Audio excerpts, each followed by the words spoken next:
Welcome to the Slop Farm. Enjoy the video. In this video, I will explain how copper golems work. These charming little automatons are a fantastic addition to your world, offering both utility and a unique aesthetic. Their main purpose is to randomly press copper buttons, which can be incredibly useful for various redstone contraptions. Plus, they have a fascinating characteristic of oxidizing over time, just like real copper. Building a copper golem is quite straightforward.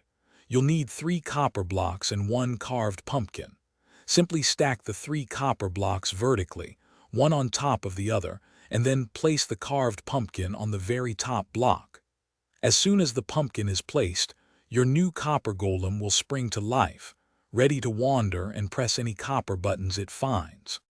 One of the most unique aspects of copper golems is their oxidation process. They go through 4 distinct stages, gradually turning greener over time.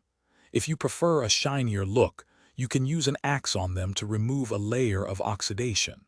Their behavior is simple.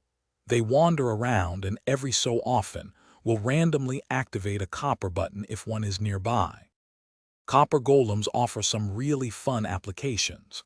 They are perfect for adding a touch of randomness to your redstone circuits, perhaps for a unique game or a surprising trap. Beyond utility, their evolving appearance makes them wonderful decorative pieces. If you want to keep your golem looking fresh and new, just remember to give it a good scrape with an axe every now and then to remove the oxidation. Thanks for watching. Consider subscribing if we helped you today.